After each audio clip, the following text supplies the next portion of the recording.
na tayo City Hall. Bali, kakagaling na natin Libis. And may ano tayo, sa City Hall tayo kasi may pupuntahan tayo event.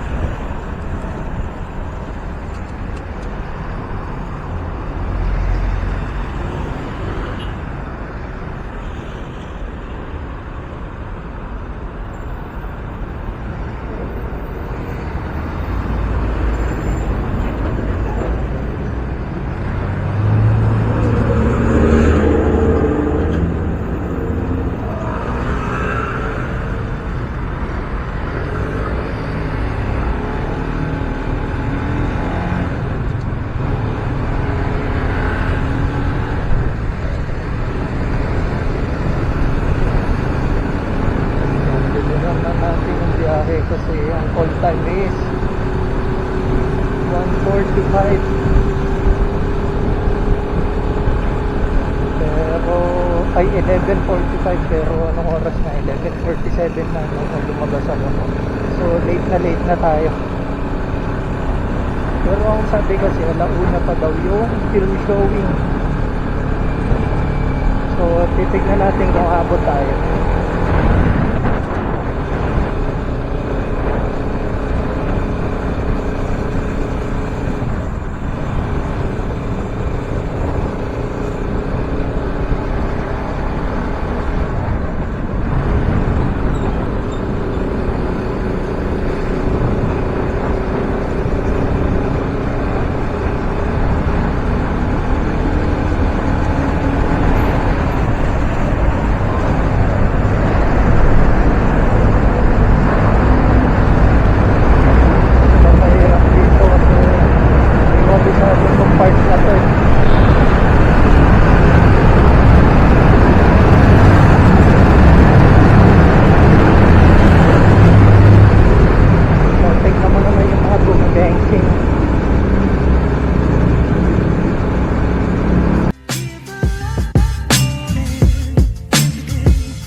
Traffic. So magmadali na tayo makapunta ng City Halls.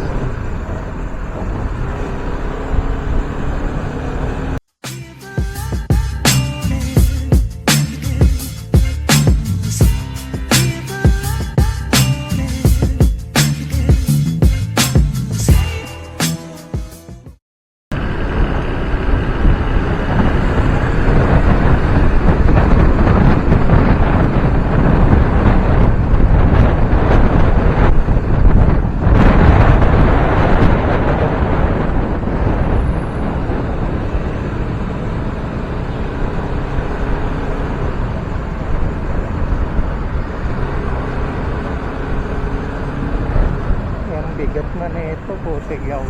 Ano to? Parang nasa 166 kilograms to. Wet weight. Kunti na ng ano, parang ano na siya. Big bike na talaga yung bigat niya.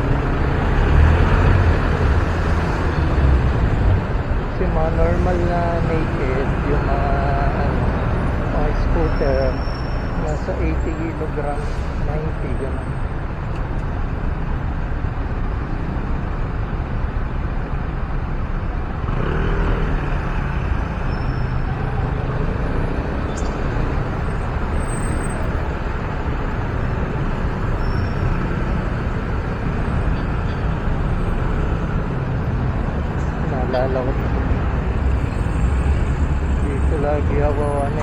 bababa pag papunta ng Anonas.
Wala na? Ay, kakayanin yan dito.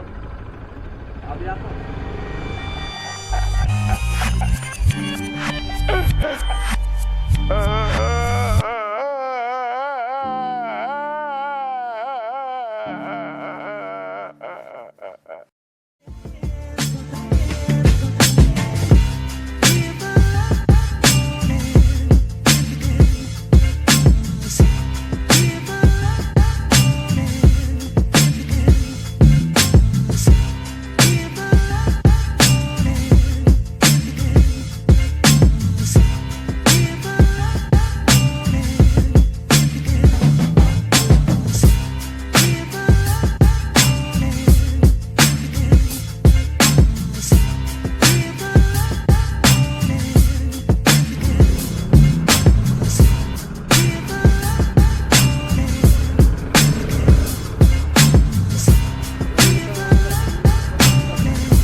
Late na tayo.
Napaka-reckless ako.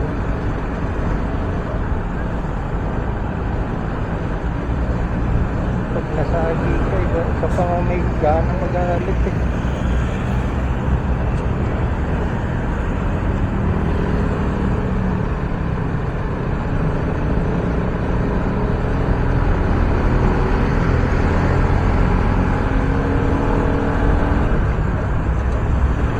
Yupal.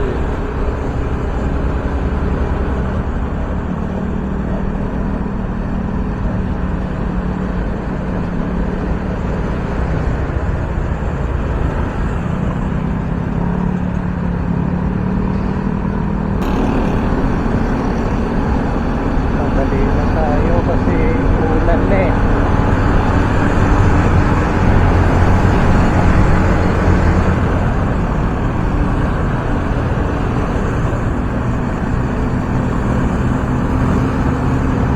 Dalawa lang naman ayaw natin, matraffic sa maulanan.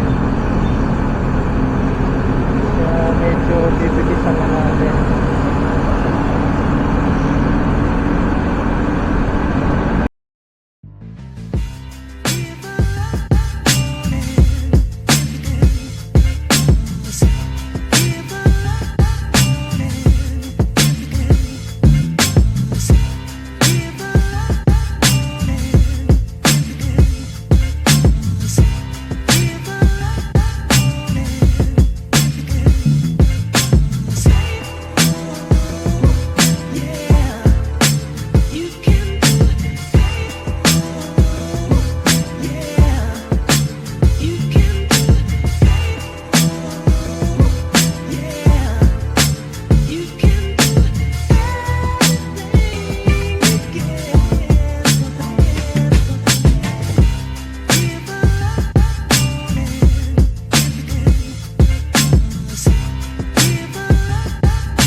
Marami-rami naman tayong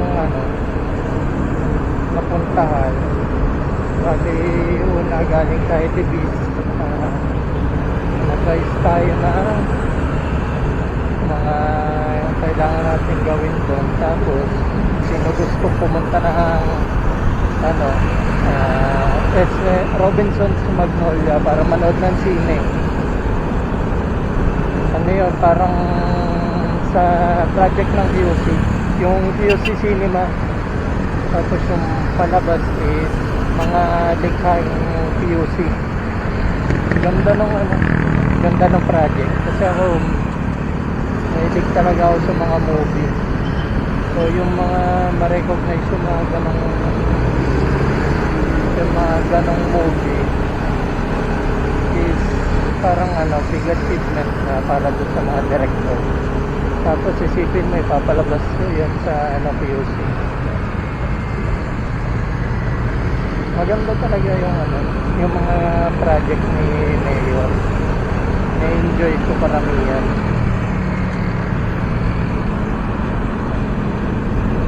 Mga 2 hours din halos yung movie. Tapos ngayon, pauwi na ako. Sakto uwian. Sulit din yung movie kasi ano, gawang Pinoy. Eh, siyempre, bihira naman tayo makapanood ng gawang Pinoy. Dati. Ngayon, medyo ano eh, tumadami na kasi ni Netflix, Viva Max. And marami pang platform na nag-ano sa mga nag-ano sa mga Filipino artist natin. Maganda yung movie, pero siyempre ang ina-expect ko talagang ano, ang ina-expect ko talagang palabas kanina bago pa lang ako pumunta ron is yung mga indie film talaga, yung mga legit na low budget, tapos wala kang nilalang artista. Kung meron man yung talagang actors and actress ng mga indie film. Pero dun sa palabas, marami namang indie actors, pero hindi ko makonsider na indie film yung palabas eh, kasi unang-una parang may budget talaga siya. Halata naman sa cinematography niya. Unlike doon sa mga napapanood ko dati, talagang parang yung camera angle, yung mga ano, hindi siya ganun ka detail or hindi ka pulido. Parang yung kinuha, kumbaga yung yung mga napapanood kong indie film dati, parang kinuhaan lang ng high school. Parang yung cameraman yung high schooler or college. Parang amateur yun. Yan yung magandang term, amateur. Pero yung kanina maganda yung mga camera angle nila. Hindi ko naman sa sinasabing hindi maganda ako. Yung mga cinematography ng mga indie film actor. Pero yung kanina obvious na hindi siya indie film.